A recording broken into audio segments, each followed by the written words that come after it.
just a plethora of tools that you kind of, everything that claw hammers and then grab pliers, anything that you can kind of just all different angles. So it's real hard. And that's what the main bottleneck of why this kind of isn't a financially viable. It just has to be purely man hours of taking out nails. So yeah, so all this, this as you see here, all around is all pretty much got nails. I mean, the stuff that we buried over that side is the nicer stuff, but it's kind of hard to get to at the moment. So. Come through. There is some nice stuff over here. Let's walk through here. Yeah. So here, there's some finished wood here, I think. Under here, come through and have a look. You can touch it. Yeah. So all the grey shit is gone, and you get like clean looking wood. Come through, guys, and then up the stairs, I guess. If you get lost, get used to it. You can go up. Yeah, there you go. Through the plastic. So these are recycled woods and polished. Oh, keep on going, keep on going.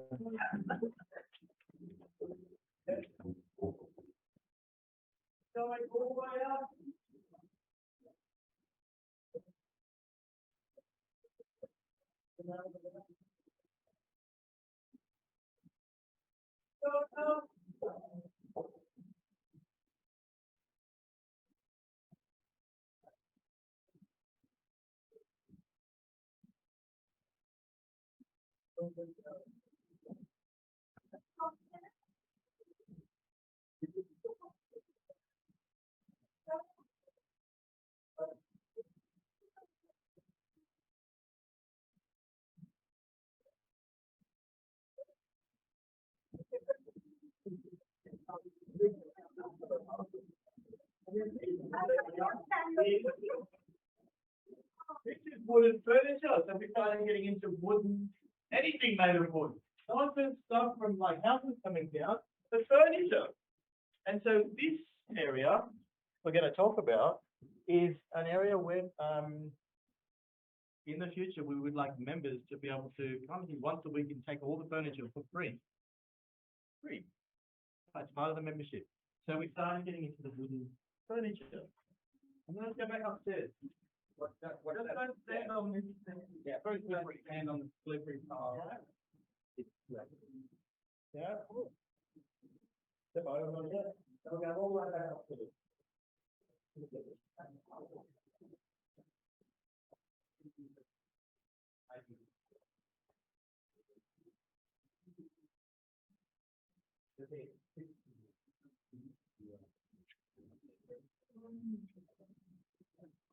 Oh, that was big. That's it. So you want to start with and then oh, yeah.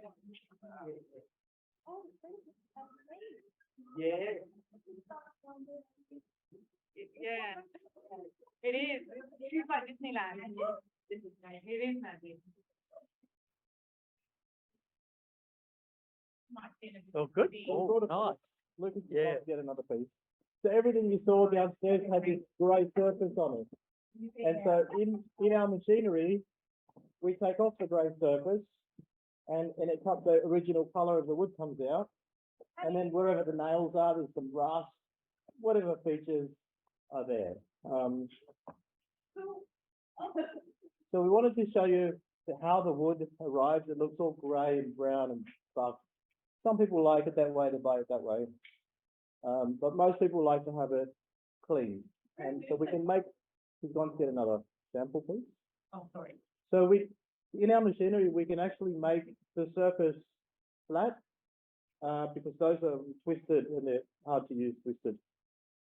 So the main thing that we do is most people don't use wood from the bin because first you have to take the nails out, and then second it's all twisted, so you have to remachine it so it's straight and square and usable, and all of that just takes time and money.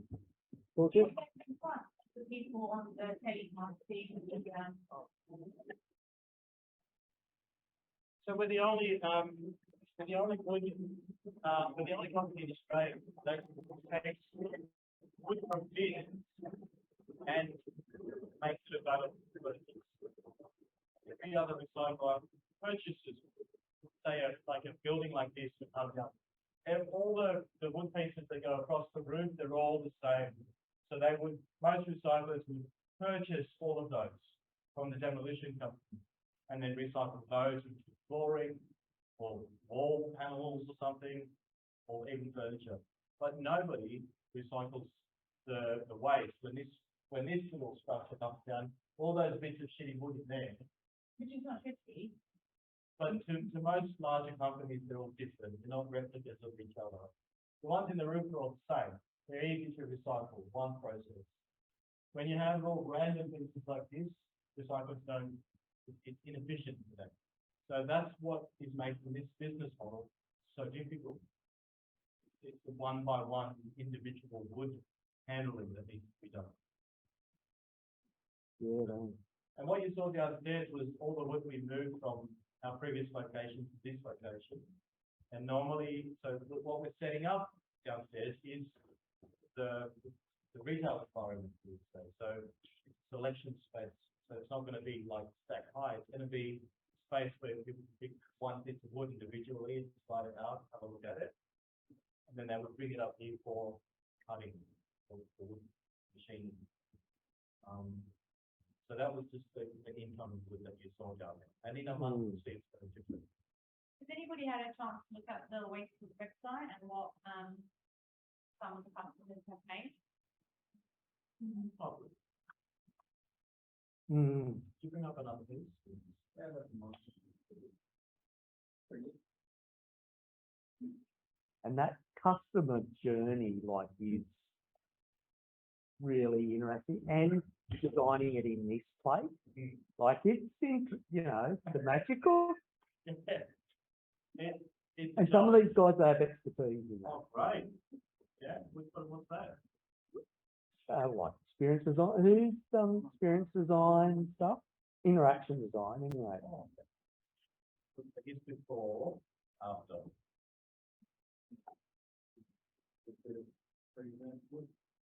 Oh, and that's wire brush. We also have fun, so you can take out the stuff that's not going to stay, and then Lovely. it kind of holds the container of just the age or wherever it was, or however the weather kind of took with a will.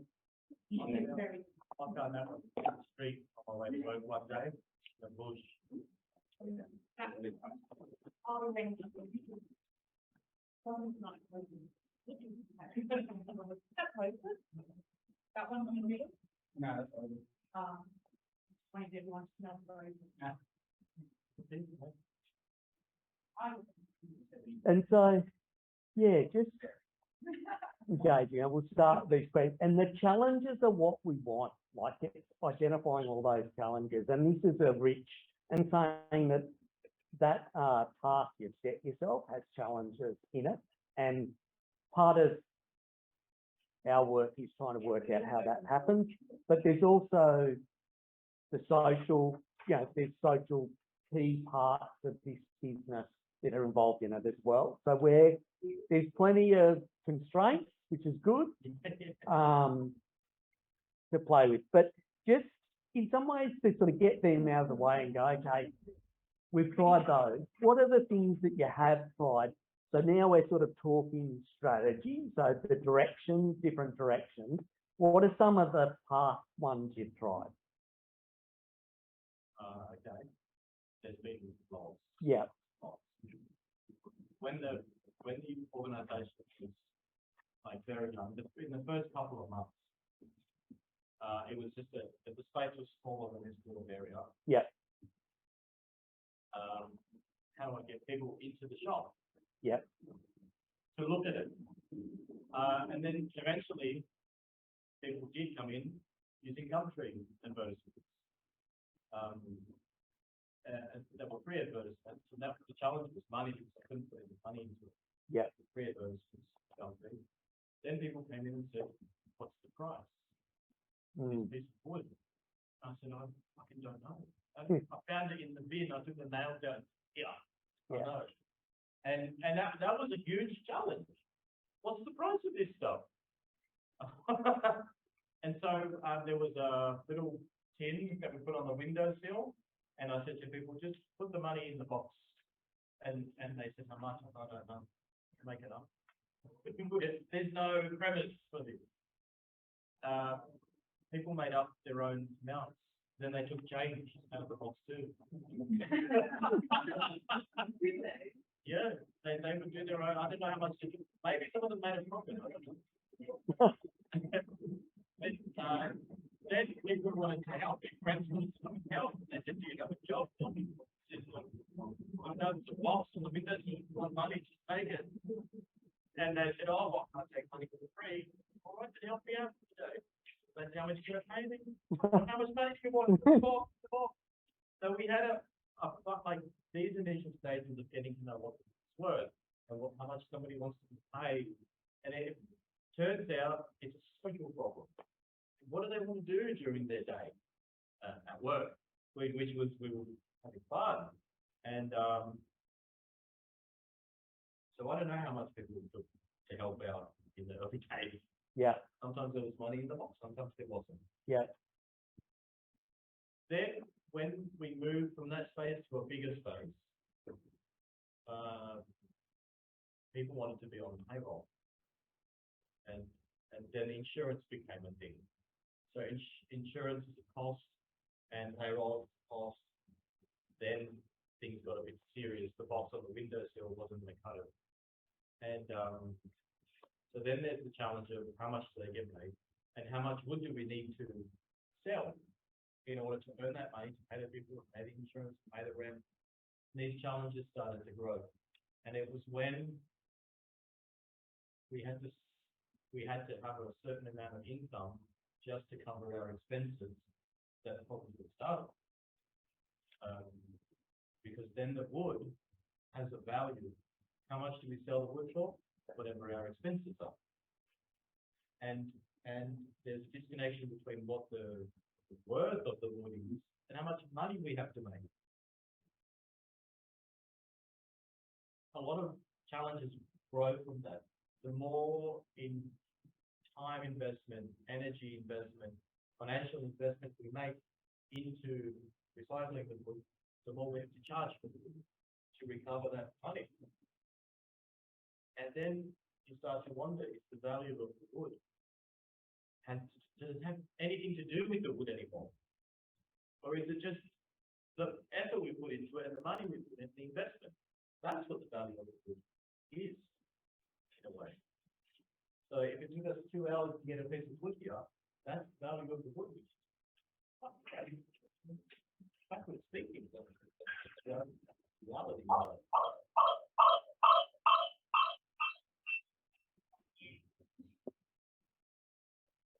Yeah.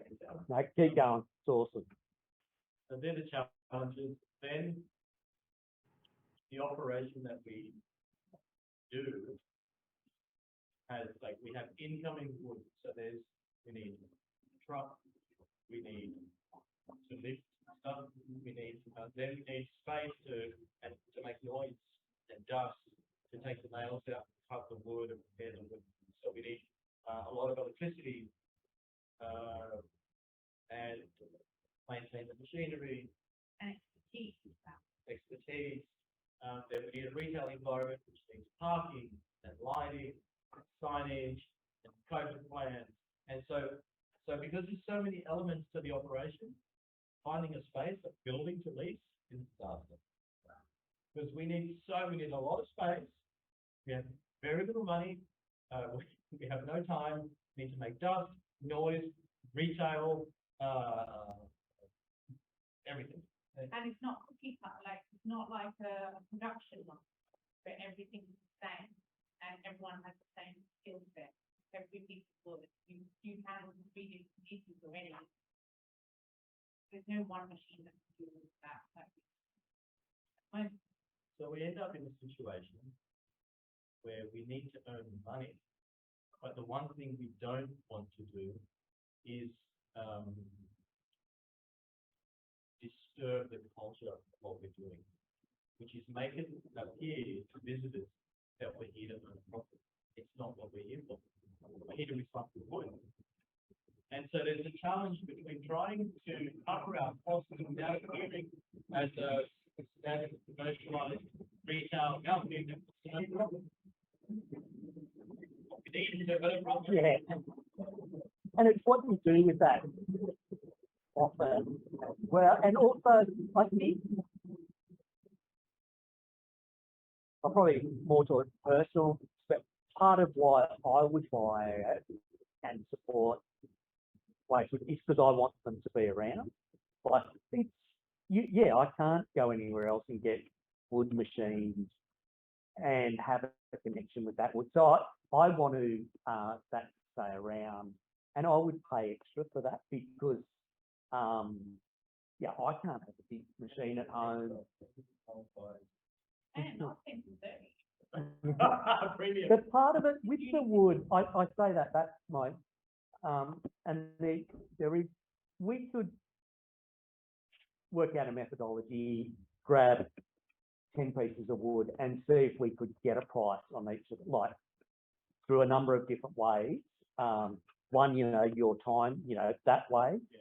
The other is how much we pay. The other, you know, other is what is the sort of social value. You know, there is a monetary thing in that I would pay, and I'm happy to pay it if it means you're going to be here. And I think there's at least, you know, 300 other people that are probably on that. So we could do that kind of sort of thing. We could start to give that ball to sort of pass around. It's not, that's not the end of the problem, or not, you know, that's not the business and that's not just the value, but it's being able to go, okay, that's it. Maybe, we'll see. It's part of the essence of every challenge. Yeah, right. Is to motivate people to help us financially. Yeah. In other words, give us money to pay expenses without motivating them to see us as just a commercial fit out, or a charity. or a charity. Mm. The other experience where people like donate or are reluctant to pay for the price. You've got it from within. Why am I paying for it? Yeah, that's it. That is something you've got to, And then Yeah, that's got like, I was talking of when I first moved in, looking for some bed slats. Couldn't find them anywhere in Sydney. Went, okay, I wonder if there's somewhere I can get recycled wood. Found this mob, and they gave me a price. And I was like, don't understand.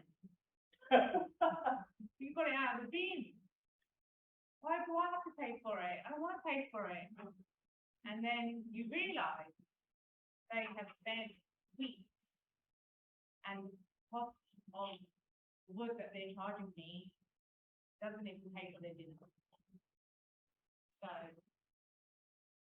that took a couple of weeks conversation.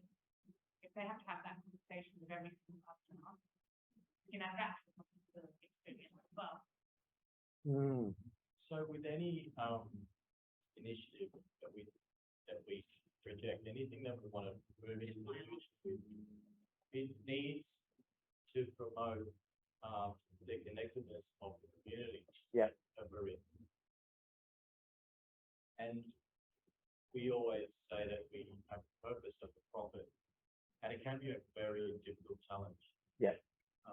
But the purpose is to recycle the wood with the community, bring people together, reuse the wood, keep it out of landfill. yeah, It's a simple purpose, and money is laced inside of it everywhere. We want to always prioritize purpose. There's a bit of faith involved that the profit will come, that we'll have enough money to do things. But it's always very, very important to remember the formula.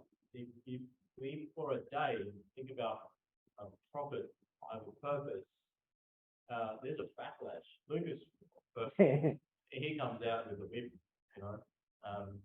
But there's a sense of mistrust because we always take purpose over profit. If Yeah. we lapse and we go profit over purpose, it causes mistrust in our community. Yeah. Is it a social enterprise? I mean, I tried to then go, well, what is it? And in a definition, it's a social enterprise. And that's what, that it's investing in the social, but it needs that great income for that. We also don't want to guilt people. Yeah, So, the common, I'm happy. the common charity line is that because we do good for the community, you must help us, you must donate, you have a responsibility because you're the top 1% or whatever. And that's not how we feel. We feel if we have a unique business proposition that covers the buyer's needs, that makes sense for them to spend money. But we don't want to guilt the community into giving us money so that we can survive. That's not a healthy business proposition. It's not really the joy of it. You know, when you hold and see peas, then your first thought isn't how much it costs, which my mum, but the first thought is how amazing it is.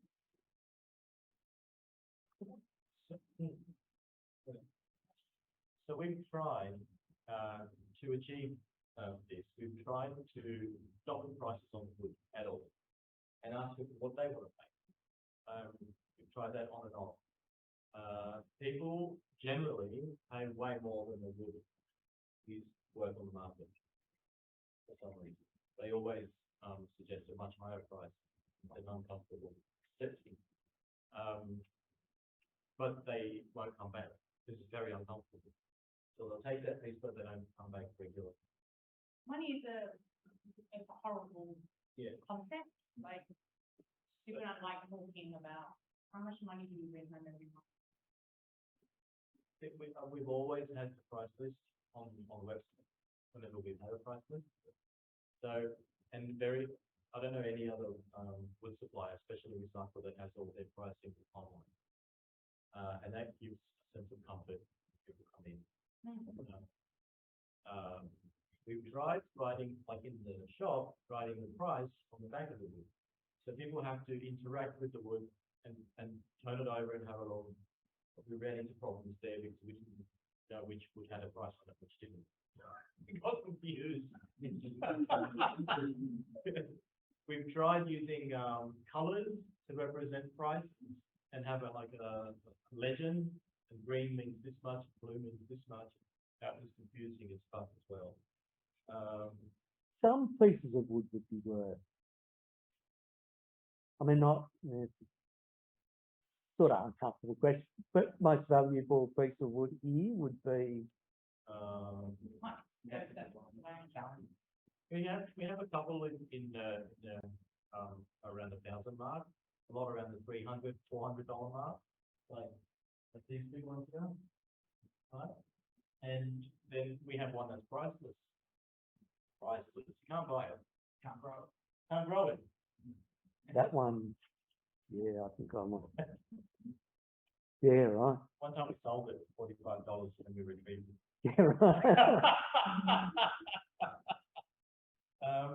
Let's get more about it, but I don't remember last time that we charged something for those rare things. Yeah. Kind of more of a conversation about what it's for and what it means to them, because it feels weird. It doesn't feel weird to take that wood and put a financial value onto it. Still, like even if we do have to, keep the lights on, which is the unfortunate thing. And all this is, usually just chat and kind of you feel from the person, it does that. You do appreciate it. It's your way and you go to a good moment.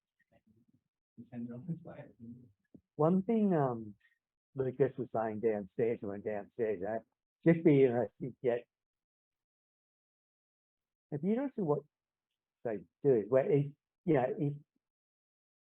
invented a machine or could invent a machine that just processed this wood, so there was none of that in that, out of job, but it meant all the wood.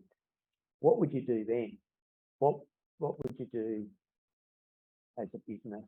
Machine that is the denailing. Yeah, it's the denailing. Does everybody understand what you mean by denailing from the tour? moving the nails. I should get a couple of bits of wood and bring them in and get people to nail them. Yeah. It is so there's nails, but then there's nails that are in there that you can't see. So you've got to go over it with a metal detector and then get those out. So it is and the reason you need to do that generally is because you're going to machine them. You know, I'm saying stuff that. So can we open the remarks for questions now? Yeah. Otherwise, we better chat. I just want to. Sorry. Sorry. So there's other things we've tried. We've leased a building from a timber yard. So they're timber merchants, but they have waste. So we leased a building from them at a discounted rate so we could recycle their old. That was one strategy we tried to pay people to do us. We have done a deal with large scale recycler who makes flooring and stuff. And so they send us their lowest grade wood. And when people, we just have a bunch of their lowest grade wood. And when people buy it, they send them the money directly from our shop. So there's an account number on the wood. People come buy the wood and they send the money on their phone to the other company. And we have a arrangement with that company that they send us back some money. Yeah. Well. We would like to have an arrangement maybe in future with a company that demolishes structures, so they can bring us wood, and they might subsidise our rent, the building, so that they don't have to dispose of their wood and pay to dispose of it. So just to be clear, to dump this wood in a tip, like at a waste facility, is hugely expensive. $500 for a small car. Like, if you have a small car, who's got a car around here? What car do you drive? So if you would fill that with wood and you decided that I don't have this need, no one's taking it, I can't sell it, I need to dump it, take it to the waste management facility that will deal with the problem, will cost you $500. Yeah. To get rid of your waste. So just here, it's like $10,000–15,000 worth of waste that people didn't have to pay because they gave it to us. So we aim to retrieve some money from the disposals, and we pass on that saving to the buyers. And in between that transaction, we cover our costs. So the aim is always to have the greatest range of wood and the greatest price and the greatest experience for the customer. And we have been able to create that trio. And if we can create that trio, we don't need the guilt line of the charities, and we don't need extra, like it works. It's just a great business. What else have we tried? We tried making things with people. Okay, no. So what are your questions? Yeah.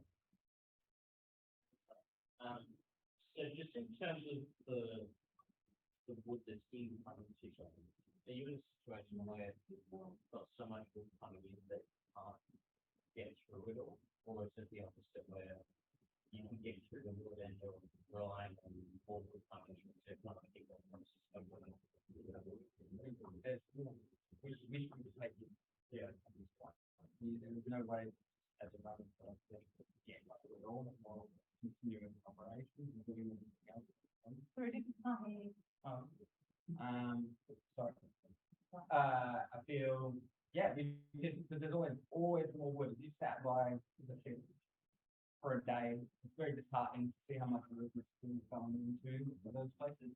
And it would be great if we could take it all on. We was just purely to be able to get to it, set it out, and then have some people take it, and that just takes time. There's maybe 4 or 5 waste management facilities, and in half a day, at one of these facilities, we could build this whole net. That's the scale. Does that make sense? It'd be a stupid question. What do they do? But either landfill or the larger ones, they'll make mulch out of it, but only the wood that has no paint, no nails, which is very little, if any. A garden mulch. Or we dump it into the concrete. We can sell our own soapy. So the amount of wood that we recycle currently is a drop in the ocean. But that's the opportunity, because there is no other company in Australia that does that, what we do, take waste. Wood.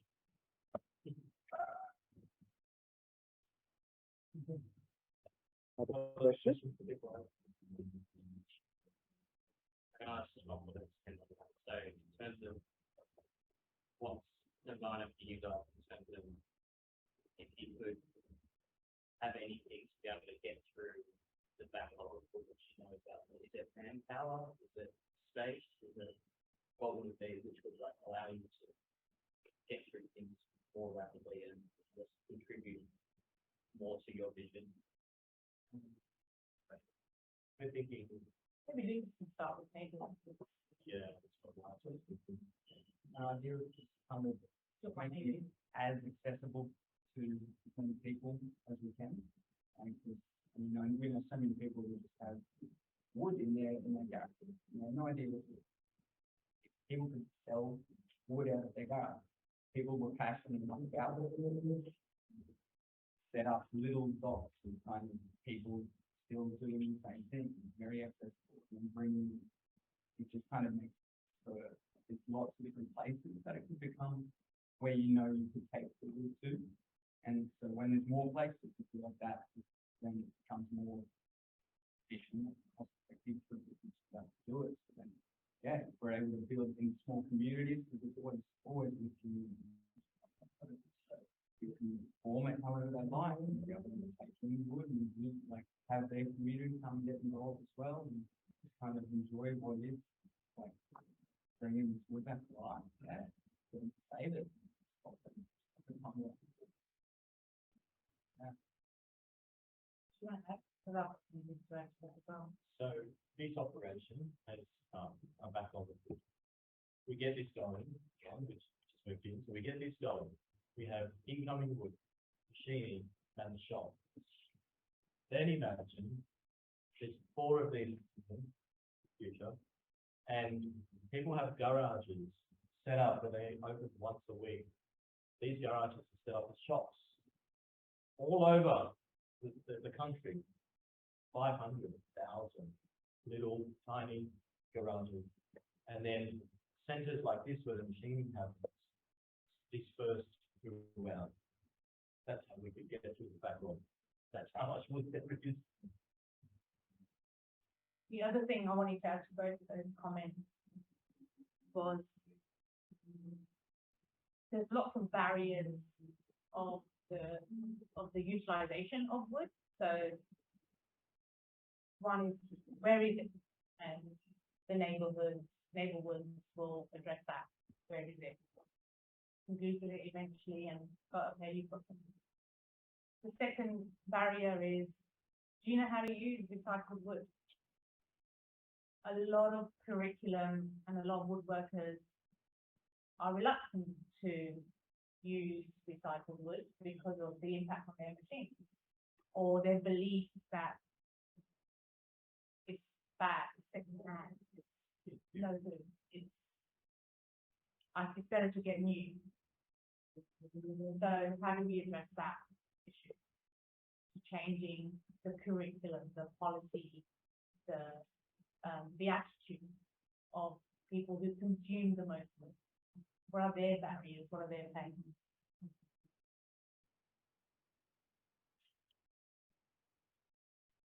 Yeah.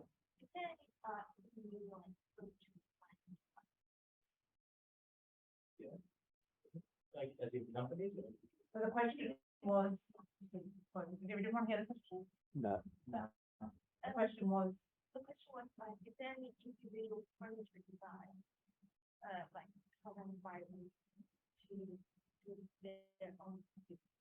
Or by hosting she wants to have a meeting last week, and she got an individual person to help her to do these. So, these people, like, there's an opportunity to come and find. Yeah. Like, is that actually, or how many people would like to choose this? Or they want to find you to. I think it depends on the user. You understand, if she wants to recycle, with the children on the furniture center, and then on the recycle. Most, saying most furniture makers like to use new.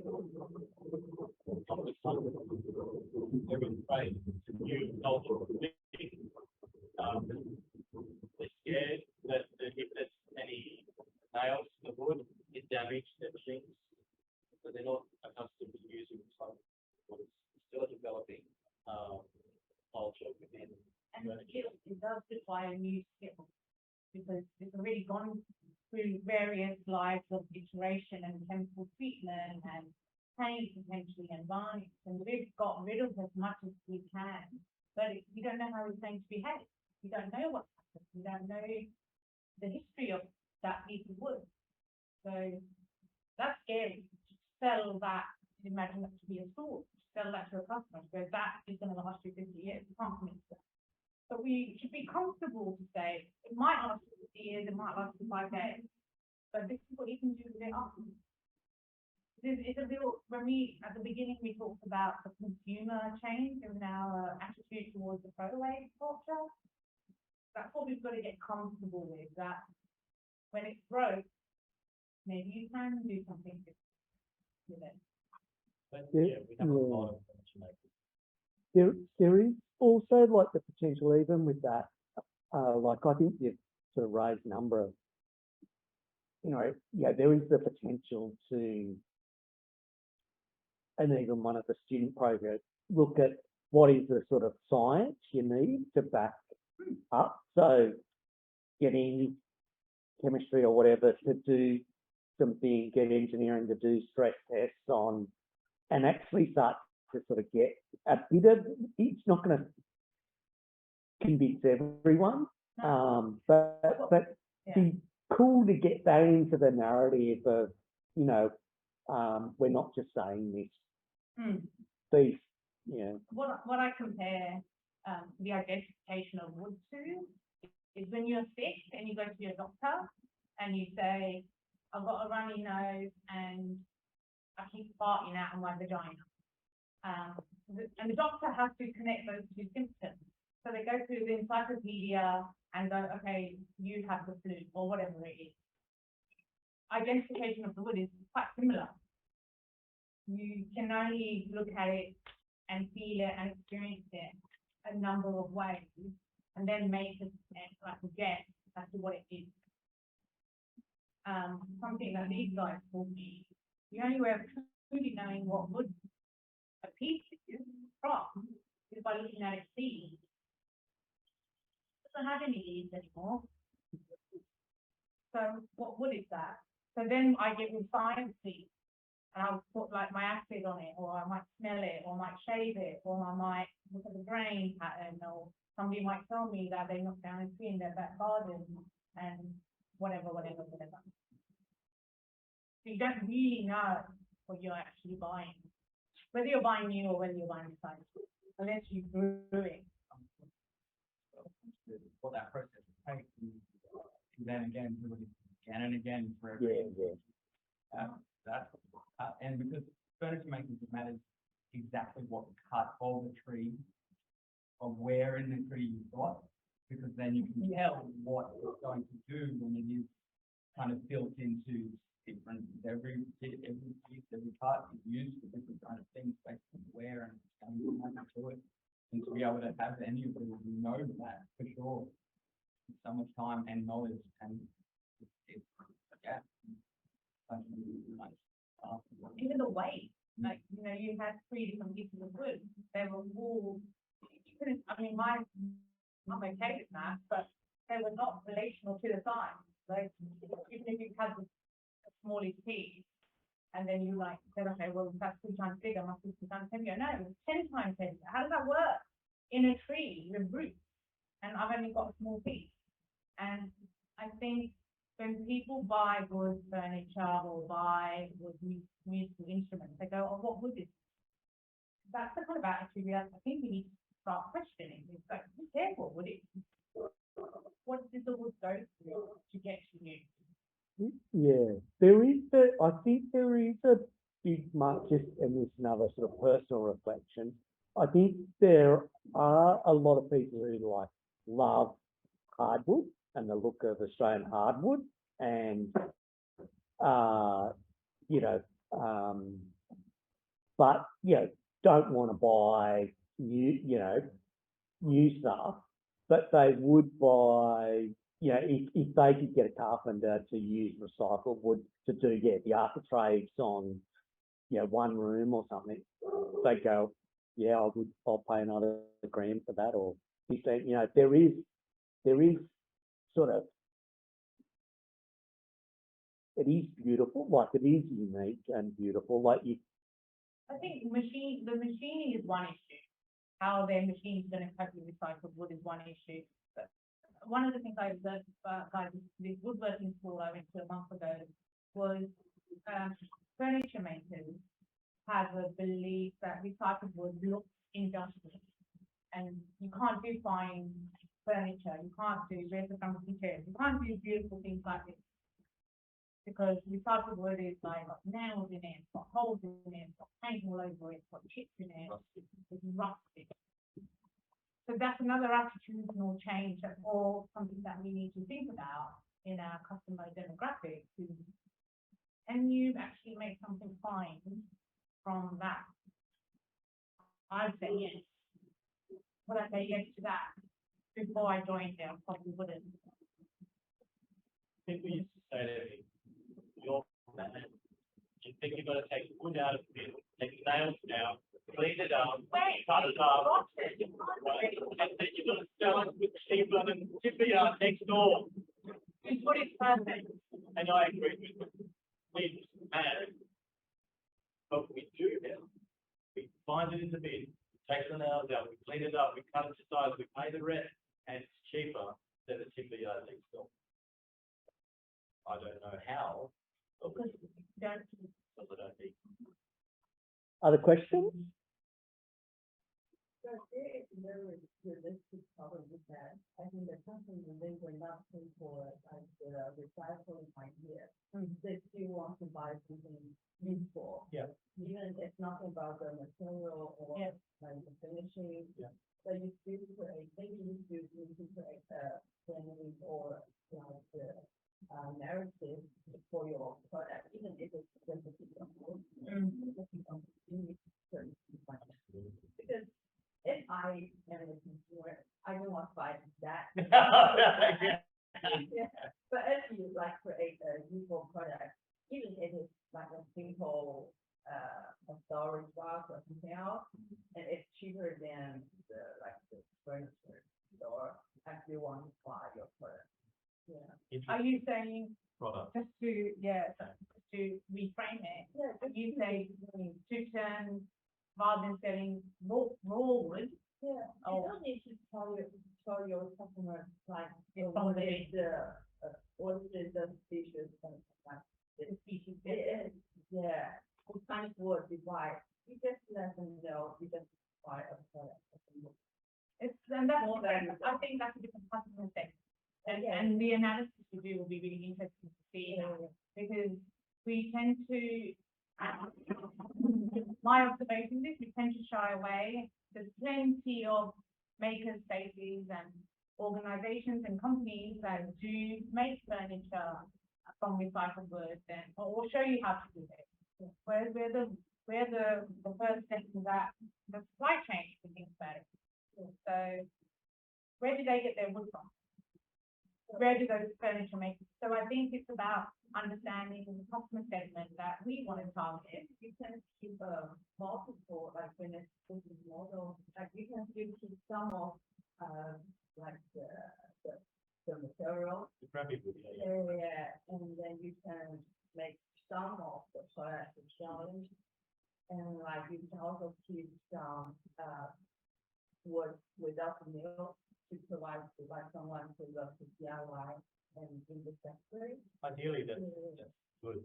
Yeah. It takes resource because. It's to not make- our strategy.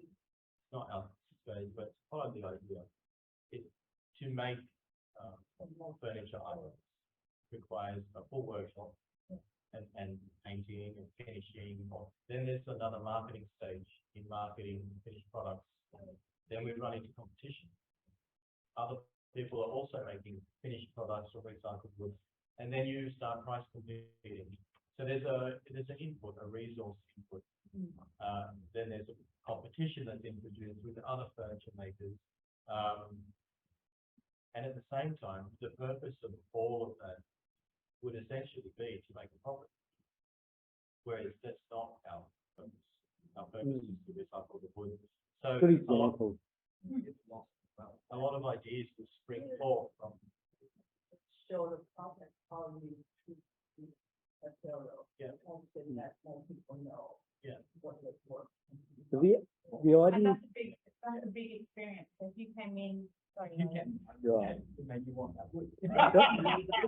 we should target, like, the Bunnings idea, like having, it could just be this big, recycled wood, different size, you actually wouldn't need all the same.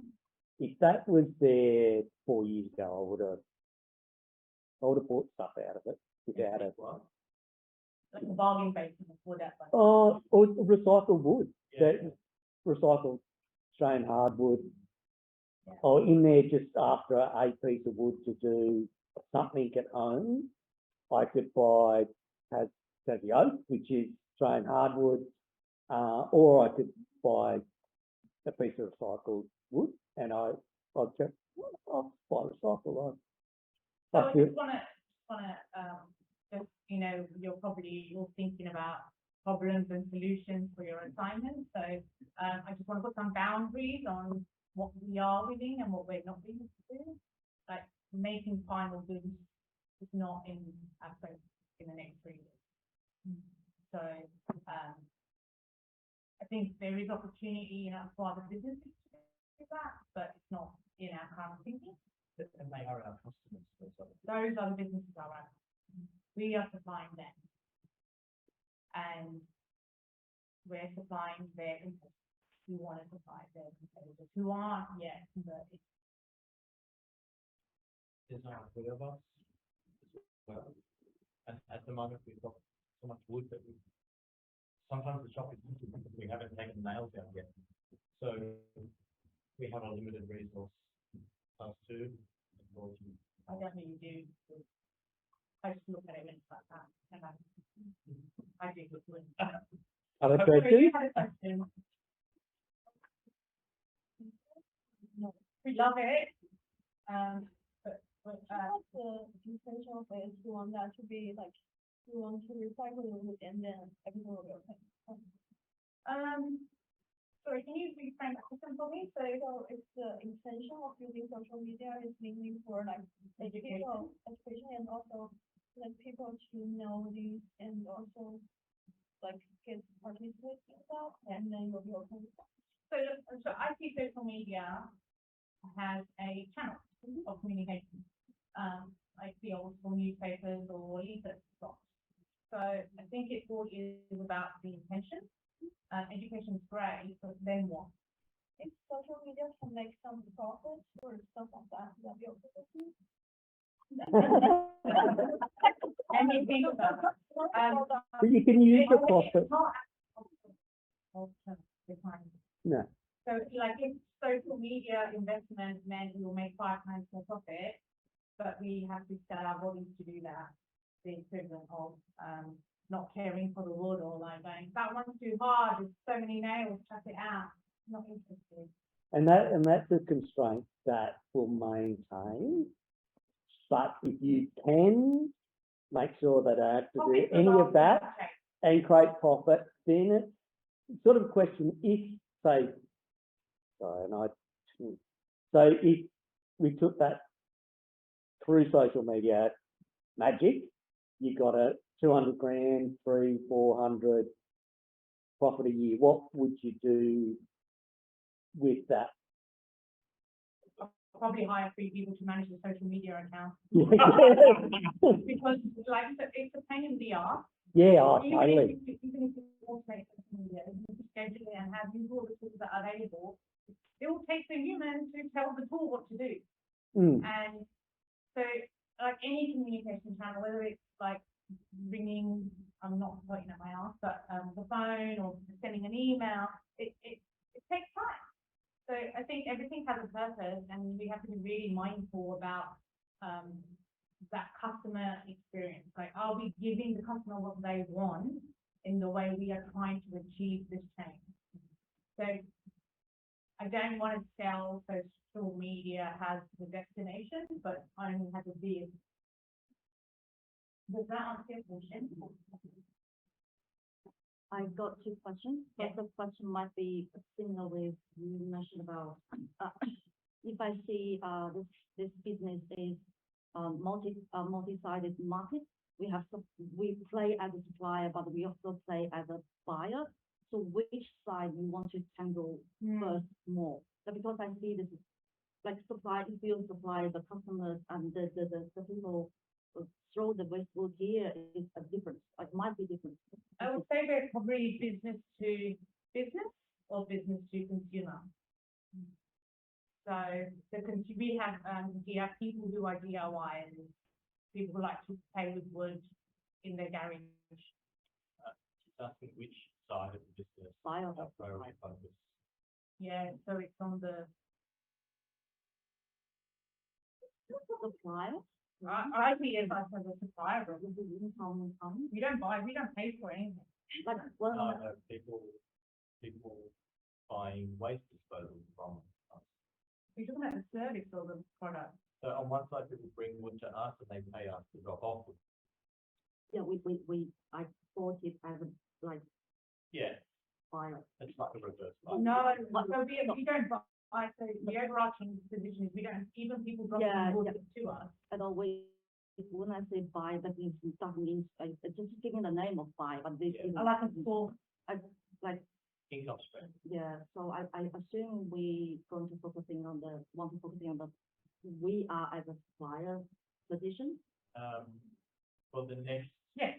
for the next short future, we have too much wood, we're not actually going to be bringing any more wood in. So we're there's, focused on sorry, selling. there's sourcing, so just to understand your question, Yeah. you might get it, but I'm a bit slow. Friday afternoon, I'm too busy now. So, I know there's the. anyone?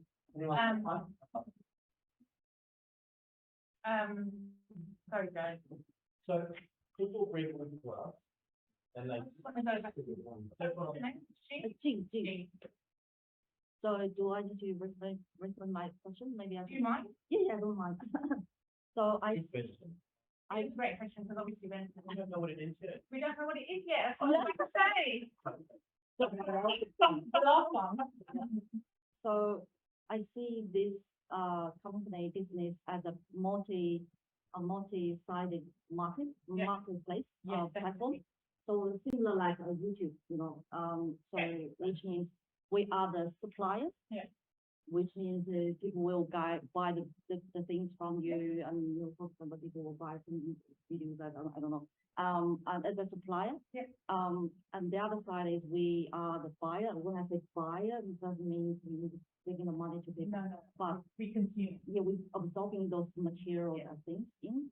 So at the moment, for the next maybe 2 years or 3 years, we want to focusing on which side, because as a kind of a time, we might not need to focus on all the We are the supplier.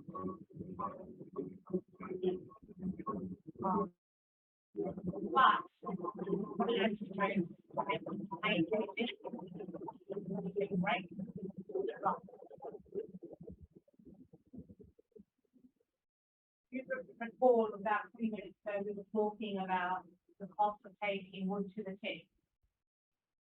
And we are able to process that wood, and resell it cheaper than whatever they do. So if there is an opportunity, right now, we can't see the wood for the wall, right? There's wood everywhere. So what we do need to get to is that segment where we can say, don't go to the tip. Come to us and pay us instead. So we're still taking it in, but we're not paying for it. Yeah. But what you're attempting to do makes sense. But for our business model, it's not yet reasonable because for the next 6 months, we'll be working through our backlog. To pay our bills, we need to have, like you said, multi-faceted income streams. Many multiple. Multi-sided platform. So you are the multi-sided platform. Yeah, we do both. We So are, yeah. it's amazing because, comparing with you are amazing because you have physical, digital, and you have spatial as well. I told you we're amazing. Yeah. So We should be more amazing. we receive income from multiple different streams, and collectively from all the streams we pay the bills. So to focus only on one area or another would be to dismiss other areas, and it's actually a whole. But to answer your question, for a supplier, Yeah. but you might. But we have to source that from Yeah. somewhere. But And currently, on Friday night, we go walking around the street. I'm not even joking about videos. And it's fun, right? But it is tiring. Yeah. And, so people can bring wood to us and pay. and pay for that. And there are demolition companies that want to pay rent, but they want to cover part of our lease so that they can continuously bring wood. Because they have to pay someone anyway.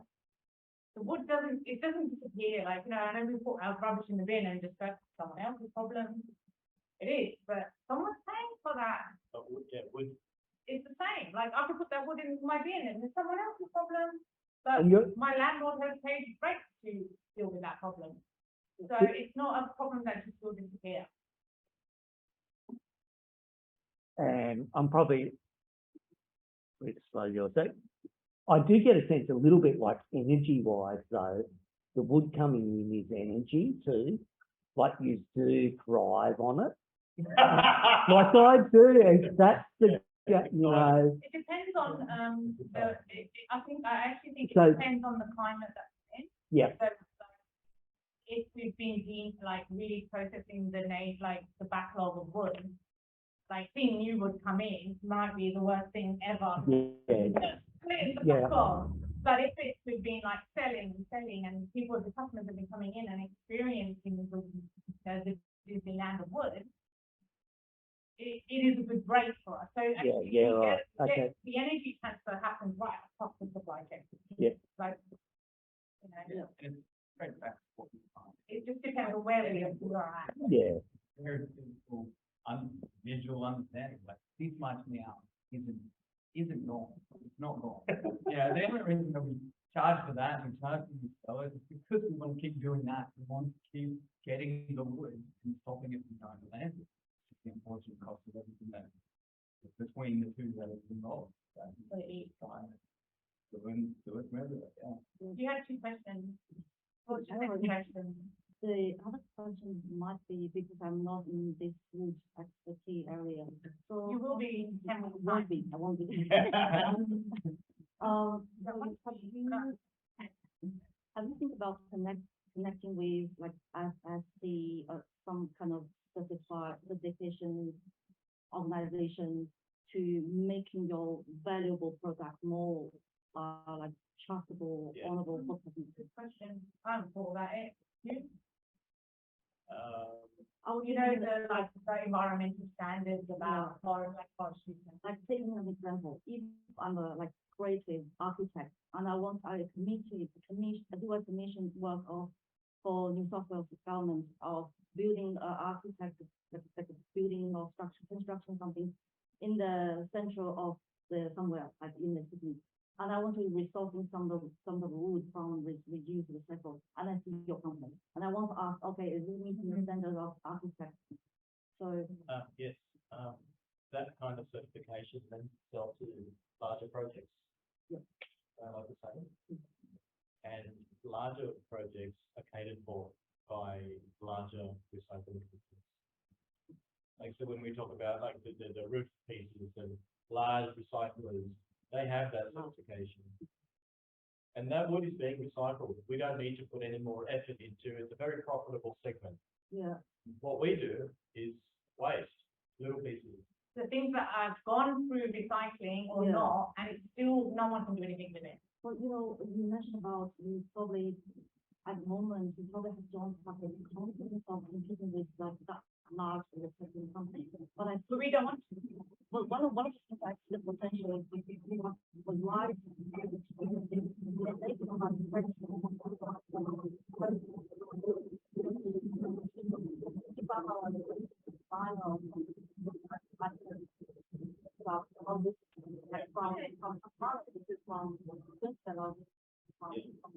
Definitely, like trust certifications seem to be valuable. It's a great idea. I think. Maybe It's always expensive. yeah. I think any kind of certification takes processes, it takes people, and then you have to be re-audited, and that's another cost.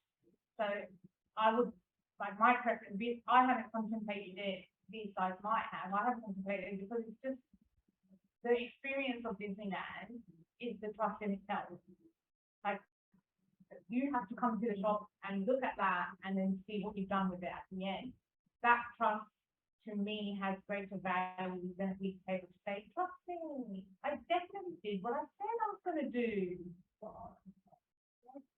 Trust certifications. They just, anyone can pay for trust. How many people trust what their banks are doing with their money? They're paying for that. So I just think it's worth like exploring if there is mid to small tier. Which is what you're talking about, the small creative, yeah. Be able to draw something into 30 levels and say, okay, I want, yeah, this, that's right, and run around and try and find everything that is, like, we're going to be able to do that. That's good. You can also connect with, you can see in some rural area in Australia, there are some kind of very, not organic, but very special kind of constructed, like villa or something.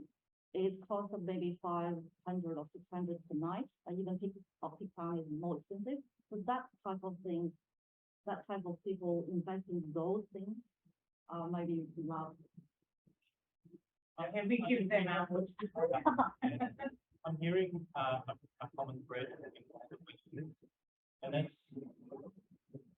how the business runs. One is to become large and well established in single ownership, single premises, maybe 2 or 3 premises, present in multiple states, but a big organization with many employees and many partners, business partners. I think that's a very big Traditional. but we don't want to do. That represents what wood recycling has been so far. And then we start competing with other wood recyclers, which increases the price of recycled timber. When the price of recycled timber goes up, more recycled timber goes to bin. You just want to put this, keep this boutique feeling. Yes. So replicate it, But yeah, you're sort of, your Lucas's neighborhood. stuff, you're open to that. So we have very few of the larger ones, and very few people in a building. I think this would be the largest building we would want to use, and very few of them. And then really small stores, but all over, locally owned, locally run, recycling local. Try and change the culture. Yeah. And we want to eat while we're doing that. So, like, growing in the traditional business growth,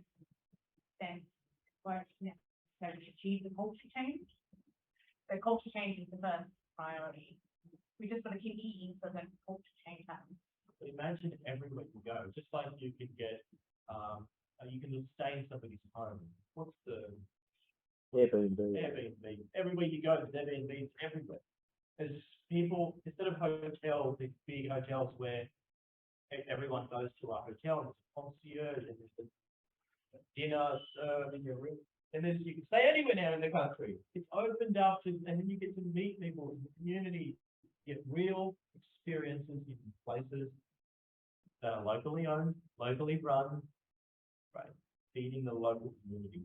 So So, we're going away from the hotel framework and towards the Airbnb. Well, and Sorry, I'm noticing a lot more people on their phone, so can we just call it a day here?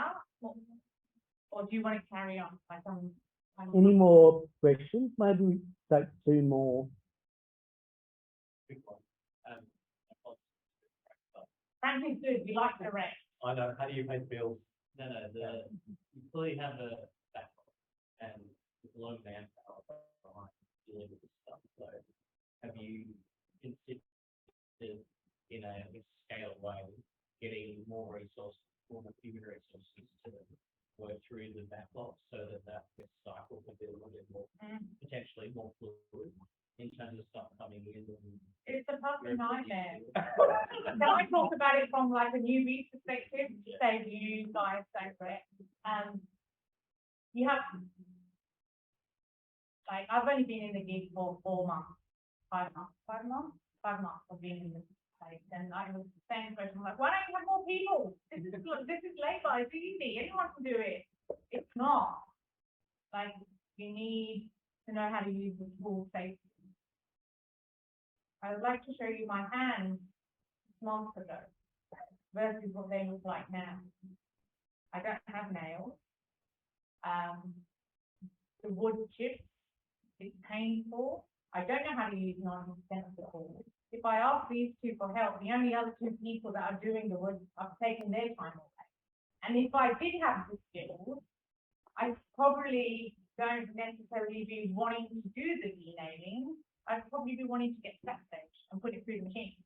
So the challenge is finding the replicas of these two that have their own resources and their own history that want to come along and be part of the journey.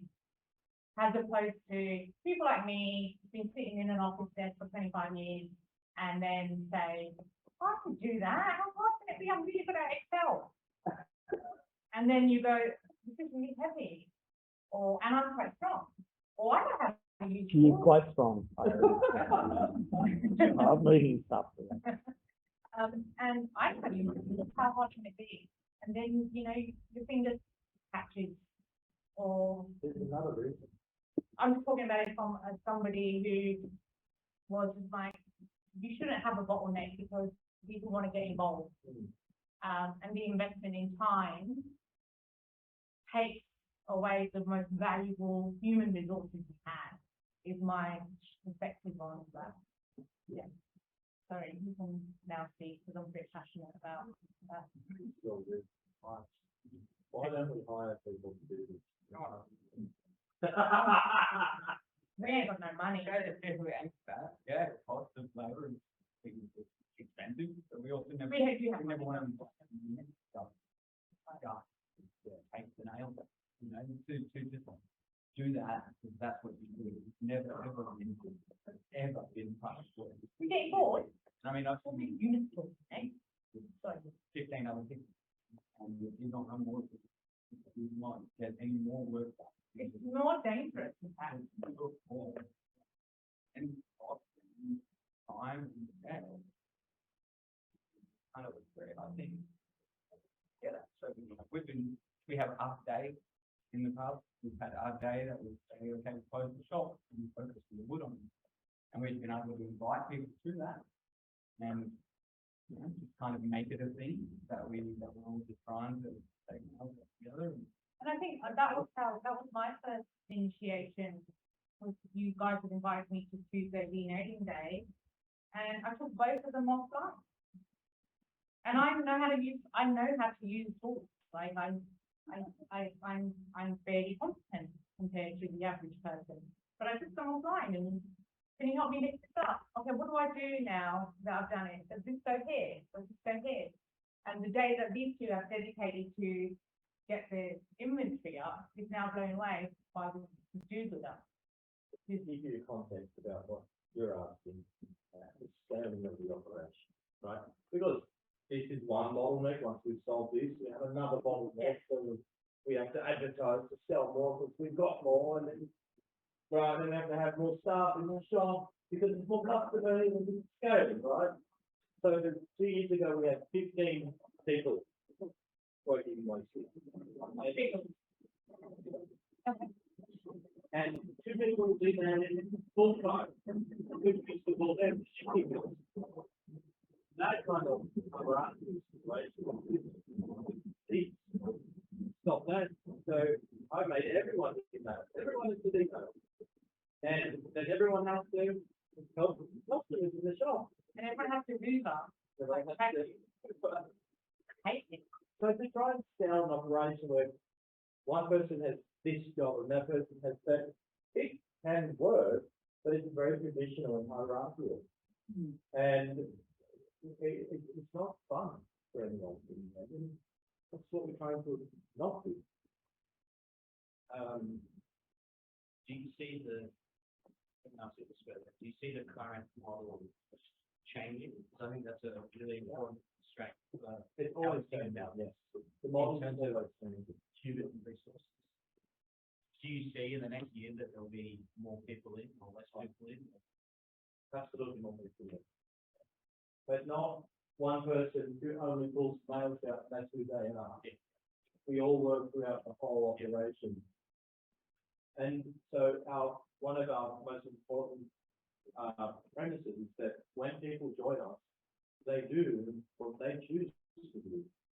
So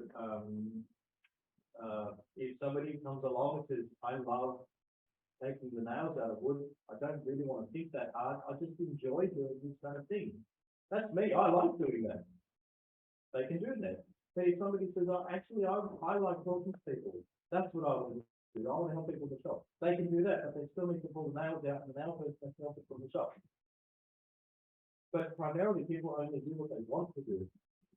And actually, in the past, people get paid what they want to get paid, and we still do it to this day. People determine their own pay. And they work out all the details of that decision on their own. So we're challenging some of the traditional ways of, it's easy to do now, you just hire someone and get paid them to do it. No, it's not that simple, because that's deterioration of who that person is as a full human being. And also you have a DNA now, you can really attached. Like when you do finally find a piece of wood that you have done all by yourself, remove all the nails, all the rock, and you run your metal detector and there's silence.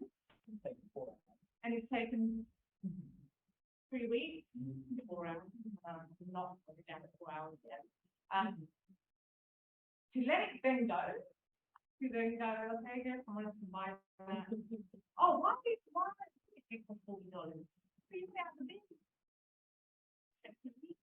Indeed, that. You take my time.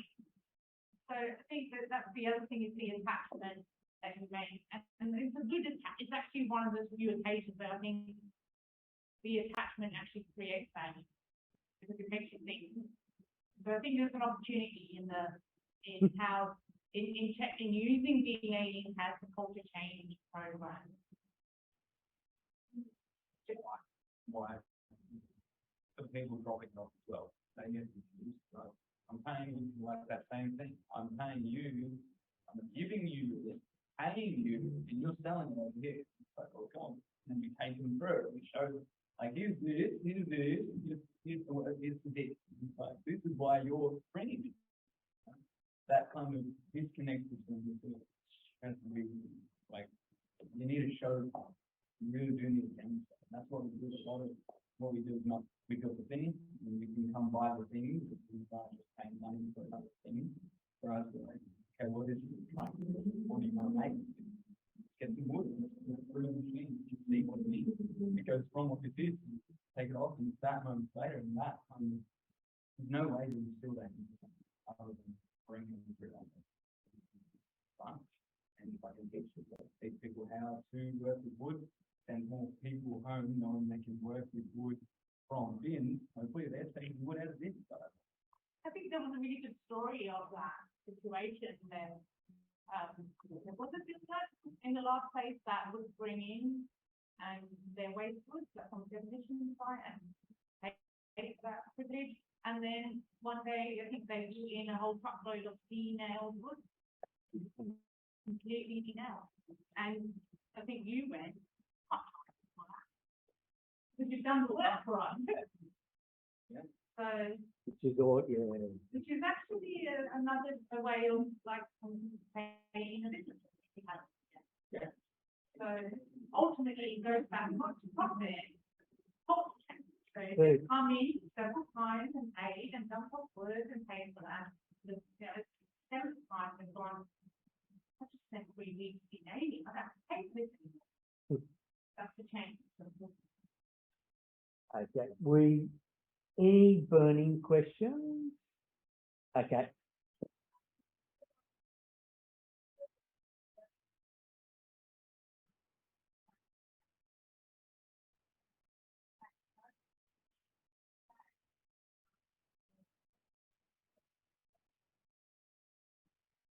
Yeah, all the information's online. Yes, that's right. We do have a price list based on size. The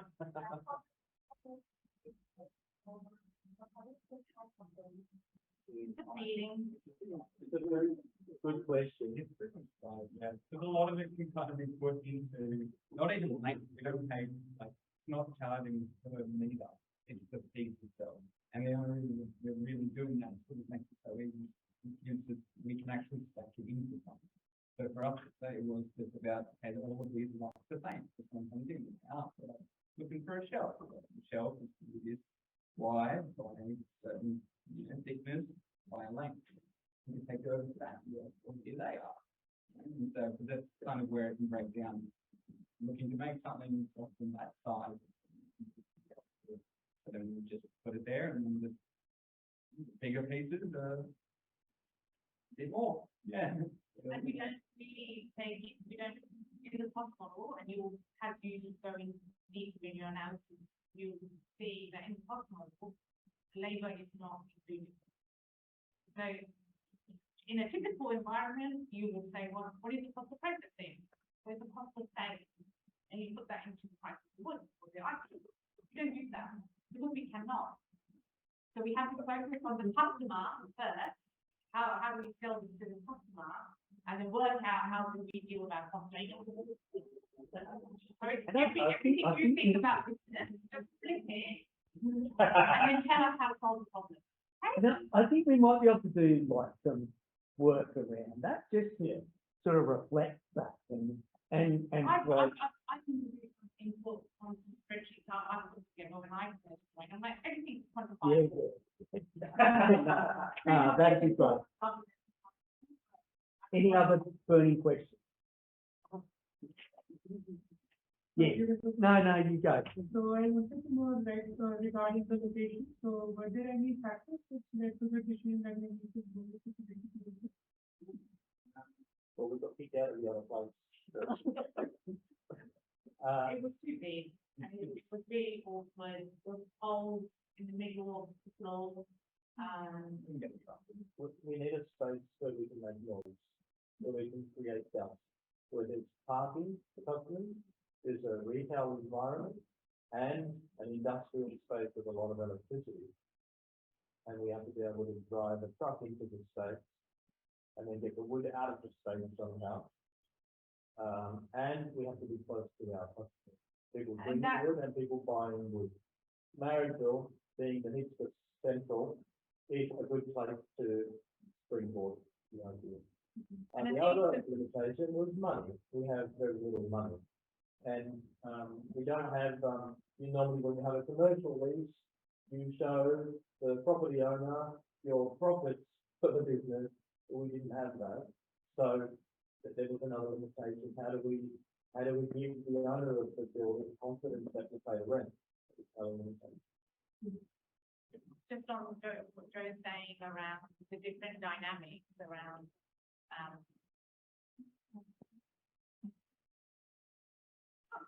just on the different dynamics of what we're talking about, like, there doesn't seem that complex. Well, okay, so what if you want a retail environment? So what if you want customer parking? So what if you want processing and you want to make just do it? But actually, when you start looking at the rules and regulations around council approval, there's virtually no building that allows all of those things. You have to get special approval. So we are really limited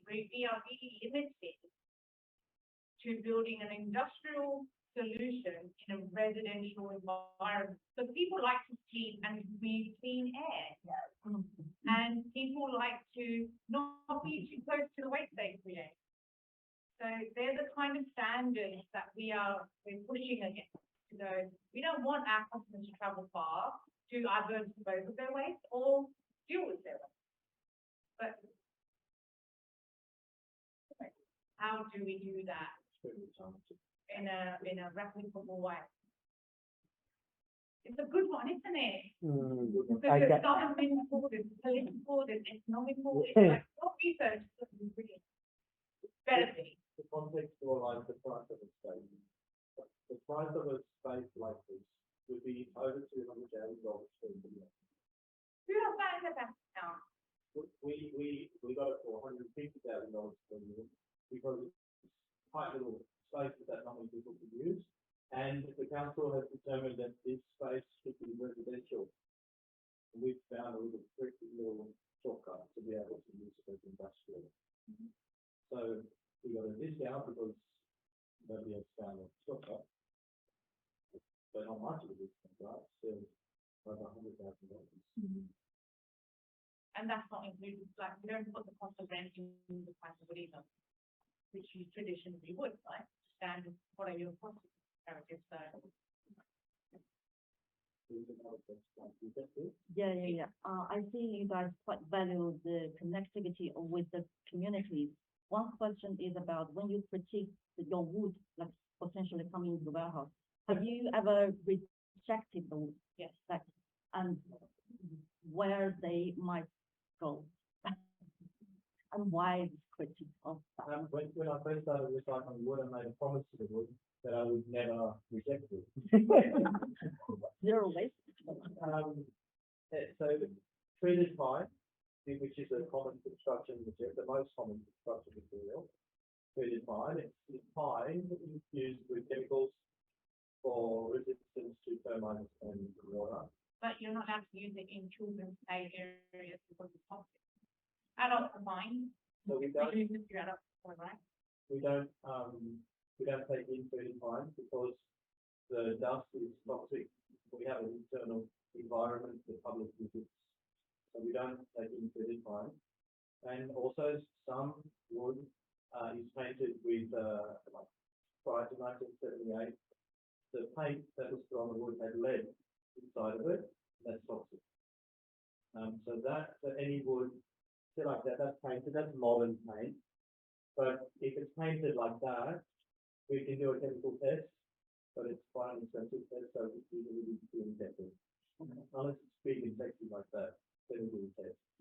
And up until now as well, most of the time we do get treated pine coming in some of the bundles as well, and we just we have a rack that we put it all in and we say, hey, If someone else has a solution. someone else's need is specifically some treated pine, we can get great, and that's great. Yeah. So very, very little wood we reject. And if we do reject it, there's only one place to take it. Yeah. There is two other organisations in the suburb that might take it, which is Reverse Garbage and the Bower, who use it in the recycle centre. They take very small quantities and they don't actively sell it. It's just a dead part of the organisation. The wood is Like they keep the nails in it, they just put it in the rack, and it's scary. So it's not, they're not really good recycling people, they're second-hand shops. They're the other two in this area. Other than that, that's the waste management. Cool. So I didn't recall the second one. The Bower, up the bird, BOWER, It's not very. the Bower Reuse and Recycle Centre. They insist on using the full name. Do they? And that's their full name registered. What are the questions before we wrap up?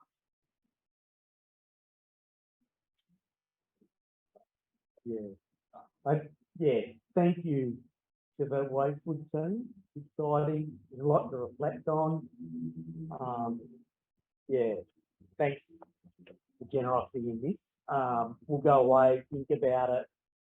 If I have a question, we'll try to sort of distill those.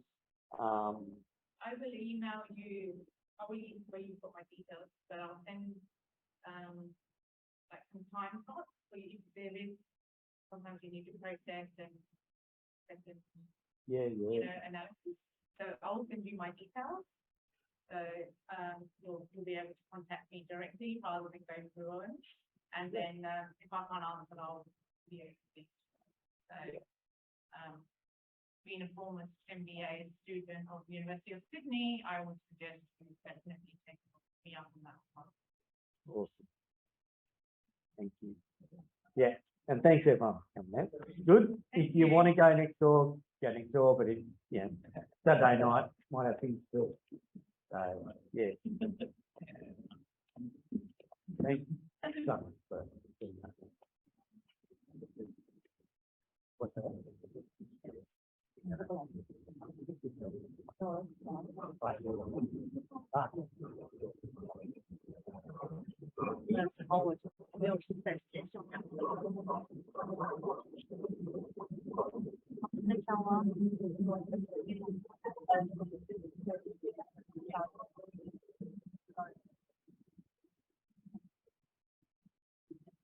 Okay, yeah, good. Good. Thank you for sort of look at everything. Yeah. Really, Amazing.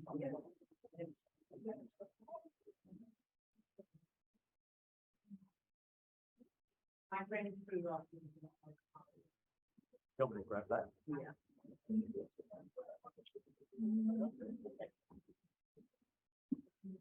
Thank you, you guys.